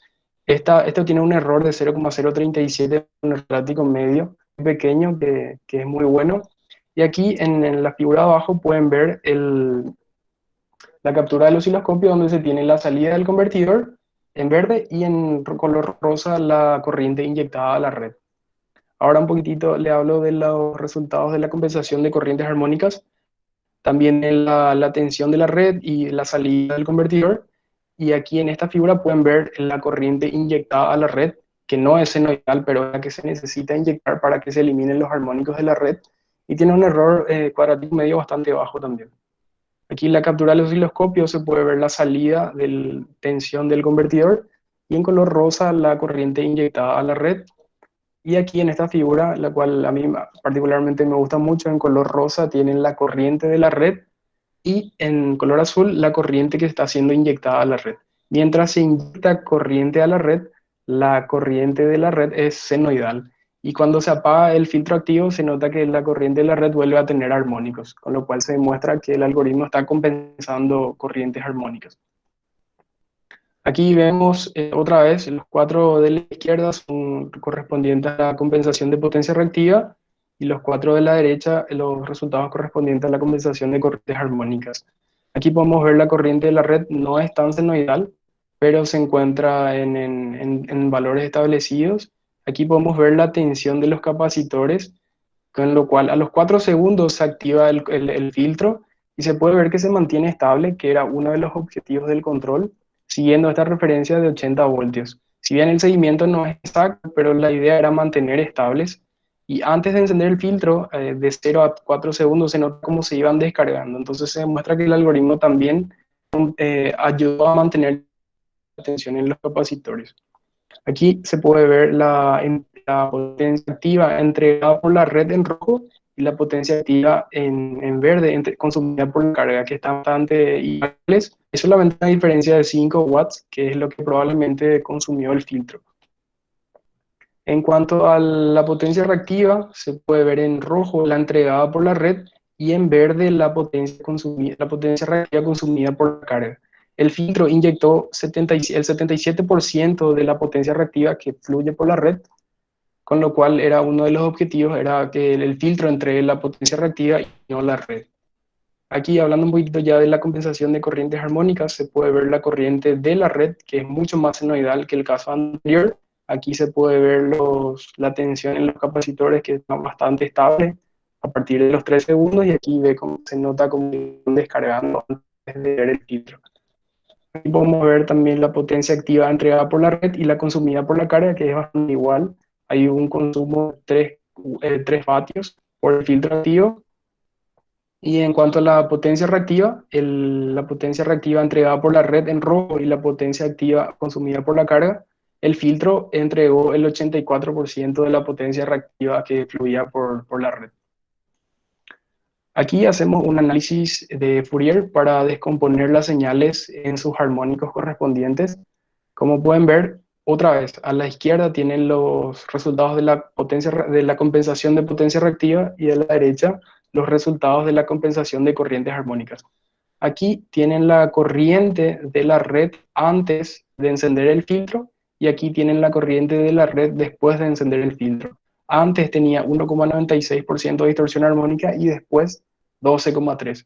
Quiere decir que incrementó la distorsión armónica, pero a causa de compensar potencia reactiva. Pero se encuentra también en valores normales de la norma IEEE 519. Aquí, en compensación de corrientes armónicas, se puede ver la corriente de la red ante la compensación, que es no senoidal y por lo cual tiene muchos armónicos, tiene una distorsión armónica de un 29%, y después de encender el filtro se nota que bajó a 8,24, con lo cual también se demuestra la compensación de corrientes armónicas. Y aquí el mismo caso, pero en tensión, estos dos abajo. Entonces, como conclusión, los resultados experimentales a baja potencia mostraron la capacidad del algoritmo de sincronizarse e inyectar corriente a la red, de compensar potencia reactiva de cargas inductivas y de atenuar corrientes armónicas producidas por cargas no lineales. Para aplicaciones más prácticas, se recomienda realizar pruebas con potencias mucho más altas, de manera a estimar el porcentaje de disminución de pérdidas que se podría lograr con el uso de este tipo de tecnologías. Y bueno, antes de cerrar, quiero agradecer nuevamente a estas instituciones por hacer posible este trabajo. Muchas gracias.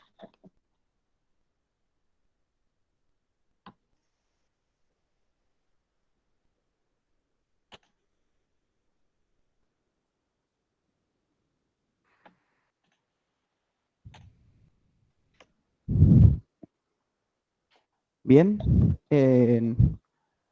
finalizando un poco, cerrando este ciclo de charlas, a mí me gustaría agradecerles a todos por su presencia, por participar. Les mostramos un poquito de lo que estamos haciendo acá. Sin embargo, todavía tenemos muchos trabajos interesantes, y nos gustaría también invitarles a que en algún momento, si quieren pasar, se comuniquen con nosotros y podemos organizar visitas, ¿verdad? Tomando las precauciones del caso, ¿verdad? La pandemia que estamos pasando. Como ven, nosotros estamos trabajando ahora en cuadrillas, o sea, lo que estuvimos presentando desde aquí hoy somos justamente la cuadrilla que nos tocaba trabajar hoy en el laboratorio. Entonces, nuevamente agradecer a todos, a los organizadores por esta oportunidad, a los expositores, a cada uno de los compañeros que presentó parte de su trabajo, que lo hacemos con mucha pasión, ¿verdad? Nos gusta mucho el trabajo que hacemos, y también por eso nos gusta compartir y mostrarles siempre lo que, cada novedad que podemos encontrar, cualquier trabajo. Así que nuevamente nos ponemos a disposición de ustedes para cualquier consulta, y yo creo que si el moderador nos indica, empezamos el ciclo de preguntas si existiesen, ¿verdad? Muchísimas gracias. Muchas gracias, ingeniero. Sí, pasamos a la sección de preguntas. Pueden hacerlas en el chat o pedirme la palabra para realizar la pregunta correspondiente.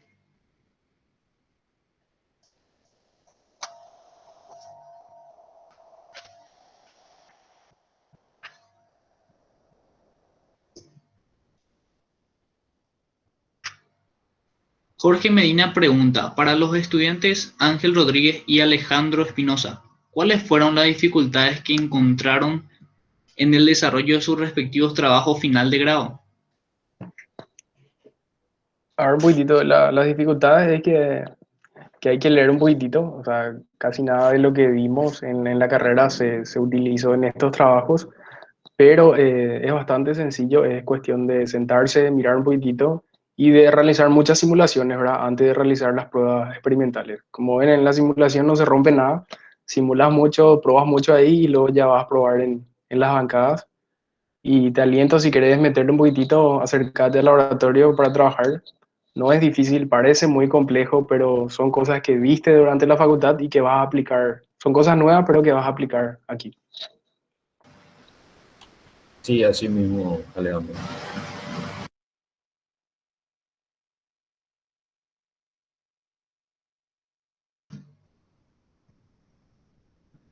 Ezequiel Rodas pregunta.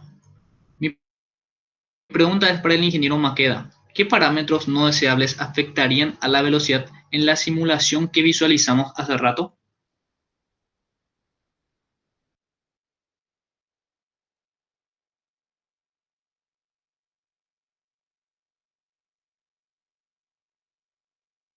Sí. em, ¿Qué parámetros no deseables? Afectarían a la velocidad que se visualizó en la simulación. Ya, ya, ya. Y podemos decir, por ejemplo, la carga mecánica que ejerce, por ejemplo, al motor eléctrico, ¿verdad? Si bien les mostré un poquito, ¿verdad?, de lo que era el SCADA, ¿verdad?, de la bancada, justamente en ese momento tuvo un problemita, ¿verdad?, la medición de la velocidad, ¿verdad? Por eso no me entretuve tanto en ese momento, ¿verdad? Pero una de las variables, por ejemplo, podía ser la carga que, que ejercía para el motor de corriente alterna, ¿verdad?, en ese momento. ¿Verdad? Justamente las primeras pruebas que habíamos realizado los hicimos sin carga, ¿verdad? Y teníamos problemas para controlar la velocidad. Después le sometimos a una carga mecánica conectándolo directamente a un motor de corriente alterna, perdón, un motor de corriente continua, ¿verdad? Que tiene una inercia más pesada, digamos. Y eso hizo que se aumentara la corriente de consumo del motor de corriente alterna y podamos tener una velocidad, digamos, más controlada o que la velocidad le siga mejor a la referencia, por ejemplo. No sé si le respondí la pregunta a la persona.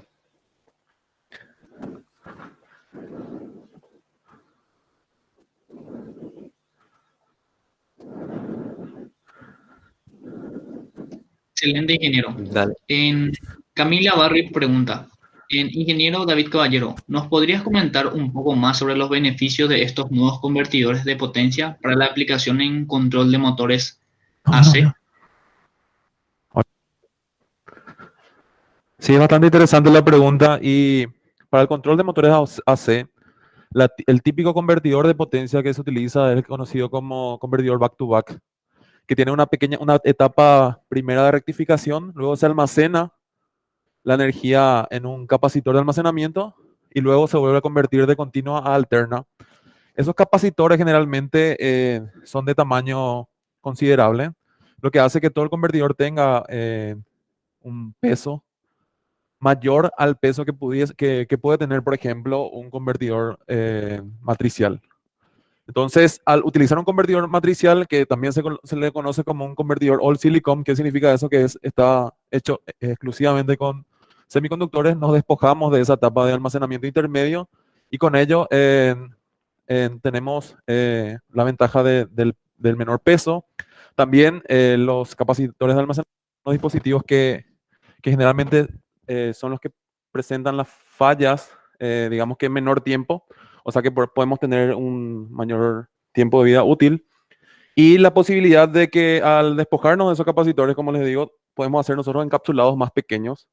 Existen hoy en día inclusive desarrollos de motores que ya incorporan los convertidores matriciales dentro de la propia estructura del motor.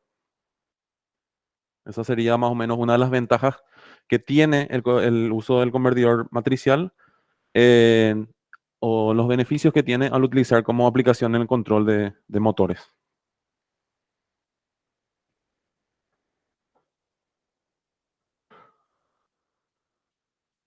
Hay otra pregunta, creo.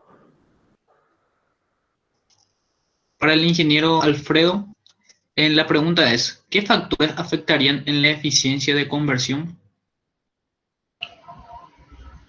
Bueno, sí. Los factores que afectarían la eficiencia de conversión, si observamos el convertidor puente H, vamos a notar que tenemos primeramente la tensión. Entonces la tensión, en este caso nosotros tenemos 7 niveles de tensión, ¿verdad? Comparado a la de 2 niveles de tensión, que es más VDC, menos VDC, por ejemplo, el convertidor de 7 niveles tiene mayor eficiencia. ¿Por qué? Porque las tensiones siguen mejor o reproducen mejor la forma senoidal, ¿verdad?, de la corriente que va a salir en la salida. Entonces, las tensiones o los niveles de tensiones es importante desde el punto de vista de tener una buena conversión, o sea, menos pérdidas. El otro factor sería la velocidad de conmutación en que está conmutando, digamos, los SiC MOSFET. Entonces, ahí debería haber una velocidad media. Los SiC MOSFET, por ejemplo, pueden conmutar hasta 100 kHz. O sea, si nosotros le damos 100 kHz, va a conmutar, pero va a haber muchísima pérdida.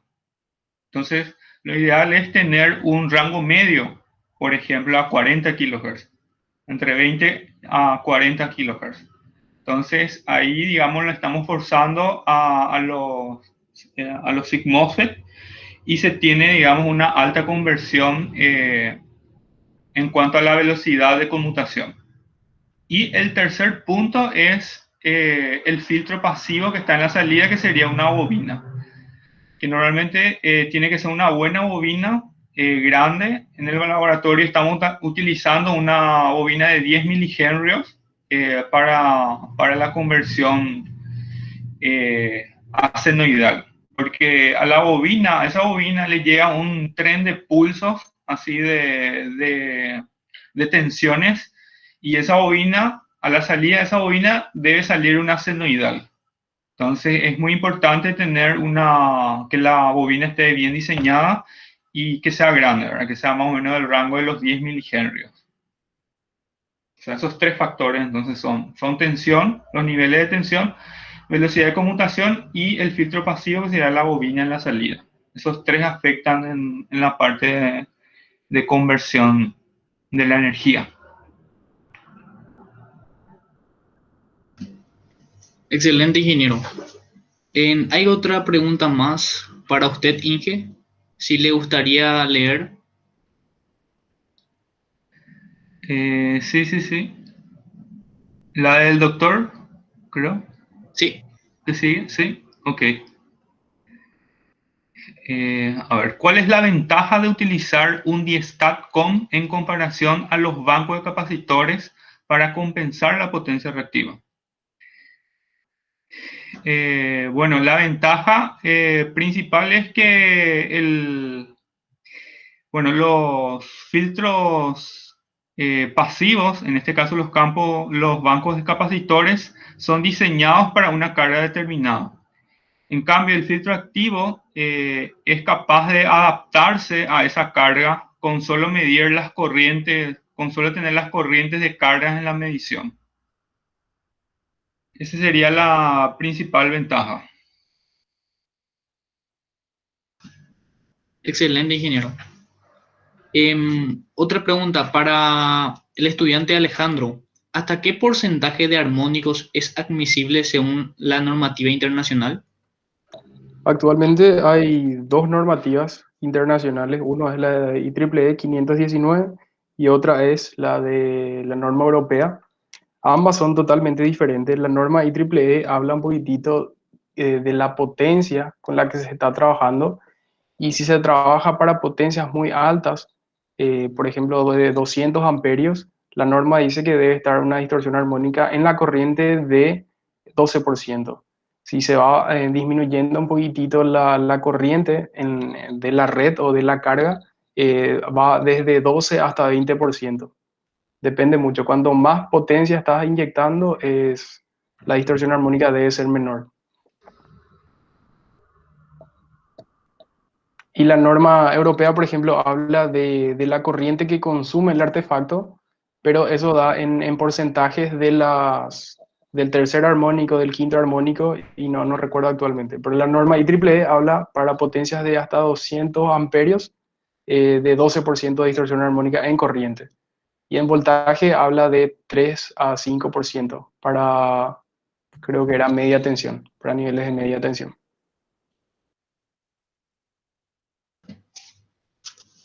Excelente, Alejandro. En otra pregunta más para vos sería, ¿habría alguna forma de prevenir la aparición de armónicos en las redes?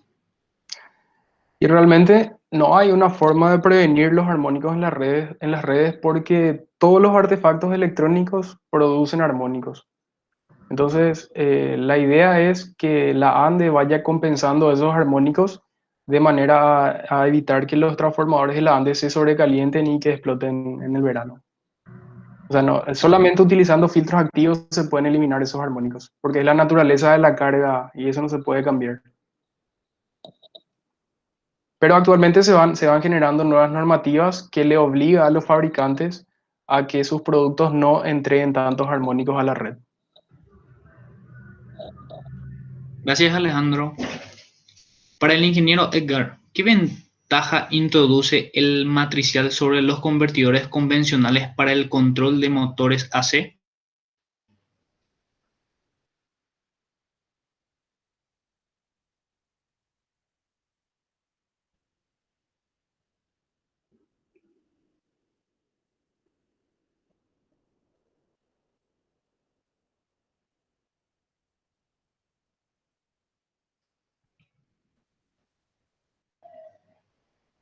No sé si el ingeniero Edgar me llegó a escuchar o no se escuchó la pregunta.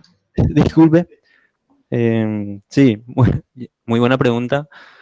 Eh, existe realmente así rápidamente dos ventajas así a priori que una de ellas ya lo mencionó el profesor David Caballero, ¿verdad? De que los convertidores matriciales, este tipo de la topología no presenta capacitores, ¿verdad? En su funcionamiento, por ende es más liviano y tiene una mayor vida útil prácticamente, ¿verdad? Esto hace que para las aplicaciones que son muy, digamos, masivos de los motores eléctricos, ¿verdad? El convertidor matricial, digamos, sea una alternativa muy tentativa para esta aplicación.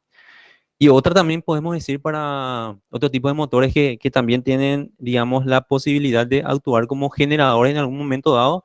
Entonces, se puede aprovechar una de las ventajas del convertidor matricial que tiene la funcionalidad de ser bidireccional, que en un momento puede entregar energía y también, digamos, cambiar el sentido de la energía, digamos, para ser almacenada, por ejemplo. Entonces, en un momento puede controlar el motor y en el otro momento cuando el motor está actuando como generador también podría absorber esa energía y ser aprovechada, ¿verdad? Ya podría ser una de sus ventajas también, dependiendo del motor si tiene esa capacidad de actuación, ¿verdad?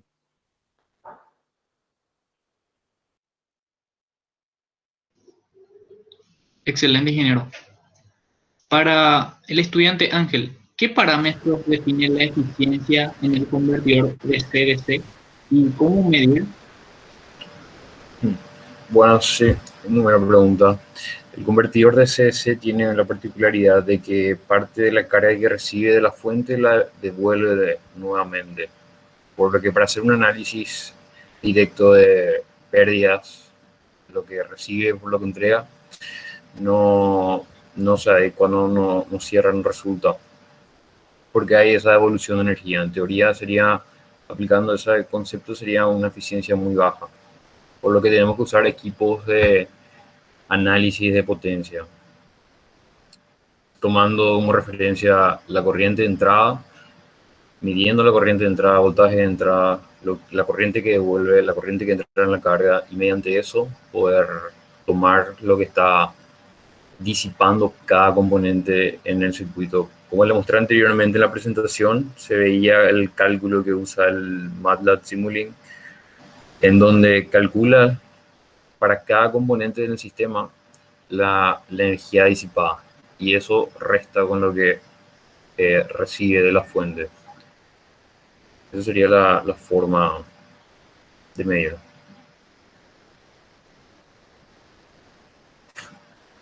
Gracias, Ángel. Otra pregunta para el ingeniero David Caballero. ¿Cree que es útil un convertidor matricial en aplicaciones de generación distribuida? Es súper interesante la pregunta. Y sí, la generación distribuida, recordemos que la generación distribuida se refiere al hecho de poder generar energía eléctrica cerca de los puntos de consumo. Es decir, yo puedo tener, por ejemplo, generación utilizando energía renovable, por ejemplo, la energía eólica. Entonces necesito esa energía que yo genero es variable en función del tiempo, porque a veces, por ejemplo, el más fuerte, eso hace que los niveles de voltaje a la entrada del convertidor vayan variando, pero yo necesito para poder interconectar esa generación distribuida a la red, por ejemplo, o utilizar en una carga, mantener los niveles de voltaje constantes. Entonces, en ese punto intermedio entre la generación basada en energías renovables o cualquier otro tipo de generación de energía, utilizo un convertidor matricial y yo puedo, digamos que hacer el intermediario entre esa energía de características variables y conectando con mi carga o con la red eléctrica que tiene unas características específicas que tiene que tener. Entonces sí es útil la utilización de un convertidor matricial para aplicaciones de generación distribuida. También en aplicaciones relacionadas con las microredes se puede utilizar los convertidores matriciales sin ningún problema porque nos permite, utilizando, por ejemplo, generadores diésel, hacer sincronización con distintos tipos de generación que se tenga. Entonces, sí es útil, se puede utilizar para generación distribuida sin ningún problema también para las aplicaciones relacionadas con las microredes. Muchas gracias, ingeniero David. Una consulta para el ingeniero Sergio Toledo. ¿Qué ventajas nos proporciona el control predictivo en referencia a otros controladores aplicados en electrónica de potencia? Bien, muchas gracias por la pregunta. El control predictivo es una técnica de control no lineal que, comparado con cualquiera de sus contrapartes, es decir, otra técnica de control, ya sea no lineal o inclusive las técnicas lineales, tiene una ventaja. La primera es que es bastante simple, es un concepto simple de entender y fácil de implementar desde el punto de vista conceptual. Así también, al ser basado en funciones de costo predefinidas, yo puedo incluir varias restricciones, es decir, puedo incluir distintos objetivos de control en una sola implementación, lo cual también es una ventaja muy grande. Si comparamos con las técnicas de modulación típicas o inclusive con las continuas como el PID y otras técnicas, el PI, que son las más comunes, el proporcional resonante, el control predictivo también nos proporciona una mayor velocidad en respuesta transitoria. Es decir, una técnica de control también bastante rápida. La desventaja de por qué antes no se utilizaba tanto y no era tan común es justamente porque su desventaja también es que requiere una carga computacional muy elevada comparada con otras técnicas de control. Pero con el nuevo crecimiento de las computadoras y la capacidad computacional, esa restricción ya ha sido superada y por eso es que últimamente el control predictivo está ganando un espacio en el área principalmente en electrónica de potencia, donde tratamos con otra característica muy importante de los convertidores electrónicos, que si yo pienso en un convertidor, son basados en switches. Eso quiere decir que solo puede valer o 0 o 1.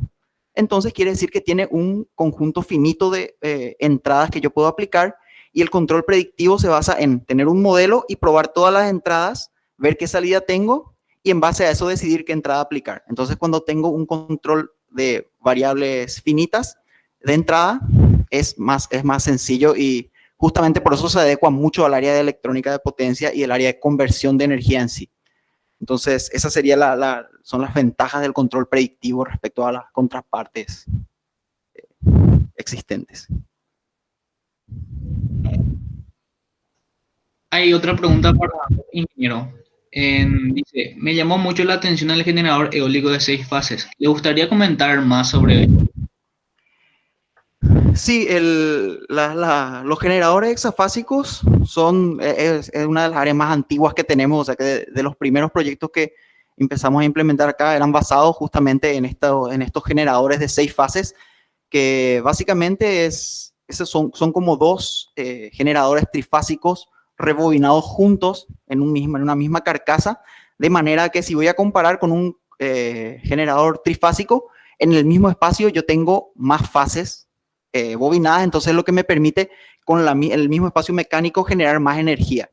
También, justamente al tener más fases, me permite distribuir, si yo quiero la misma potencia que un sistema trifásico, en lugar de tener 3 cables, esa misma energía la transporto por 6 cables. Esto me permite tener cables para transmitir la energía más finos, más baratos, y principalmente en la etapa de conversión me permite utilizar semiconductores o dispositivos electrónicos más pequeños en cuanto al valor nominal de corriente que soportan. O sea que si llevo por 3 cables 12 amperes, debería llevar 4 en cada uno. En cambio, si llevo en 6 cables con 2 amperes en cada uno, ya puedo llevar la misma potencia, la misma corriente. Entonces, eso hace que yo pueda usar dispositivos más pequeños, lo cual desde el punto de vista de generación me ahorra eso. Esos son los ahorros que puedo tener. Acá trabajamos, como había mencionado, con 2 máquinas que tenemos diseñadas aquí. Tenemos un grupo que se dedica a lo que es el diseño de máquinas y estudio de estas máquinas multifásicas, que son la de imanes permanentes, que de hecho tenemos una grande y tenemos también algunas nuevas más pequeñas que utilizamos en el motor que vimos hoy, por ejemplo, en la presentación de Edgar. Era una máquina de inducción hexafásica. Y también tenemos la de imanes permanentes, que nos permite mayores tensiones de generación a las mismas velocidades de giro que el de inducción, que también está funcionando súper bien el diseño. Ya tenemos algunas prácticas o algunas implementaciones de interconexión a la red con esa máquina. Entonces, yo creo que va avanzando muy bien y es sacarle una ventaja justamente a esta capacidad que tiene de en el mismo espacio tener más fases. Si veo desde el punto de vista de un motor multifásico, lo que me da es la redundancia de fases, que si pierdo una fase, eso va a seguir funcionando, va a seguir girando, lo cual le hace particularmente importante también cuando se usa para tracción en medios de transporte que son como muy importantes de que no tener fallas, como son submarinos eléctricos, por ejemplo, que yo no puedo reparar el motor ahí. Entonces, al ser hexafásico, tiene menos probabilidad de dejar de moverse el motor, ¿verdad? Va a funcionar, tiene más tiempo de funcionamiento, lo que le da cierta confiabilidad de que el sistema va a seguir funcionando, ¿verdad? Tenemos muchos trabajos justamente en el área de las máquinas hexafásicas, que es con lo que principalmente nosotros trabajamos.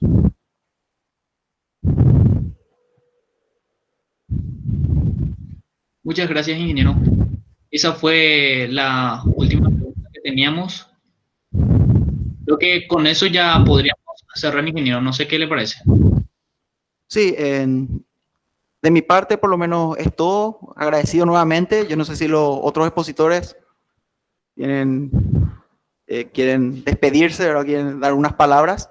Les cedo la palabra a ellos y de mi parte ha sido todo y muchas gracias. Buenas noches. No, muchas gracias por la invitación a la organización. Y nada, muchas gracias a todos por vernos. Muchas gracias a todos. Muchas gracias a todos por la invitación y por la participación activa de cada uno de ustedes.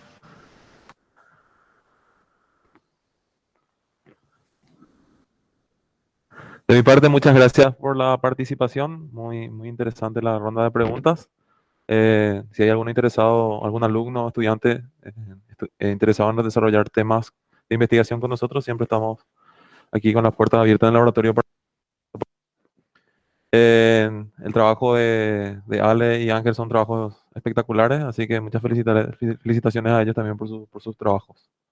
Muchas gracias por su atención. Desde el capítulo también agradecemos al Laboratorio de Sistemas de Potencia y Control por haber aceptado nuestra invitación y dedicarnos este tiempo que la verdad fue de muchísima importancia para todos nosotros. También agradecer a todos los participantes que nos estuvieron apoyando durante todo este mes, desde los capítulos de Perú, México, Chile, Argentina, Bolivia, El Salvador y otros países que siempre estuvieron ahí pendientes de todas las actividades. Muchísimas gracias a todos.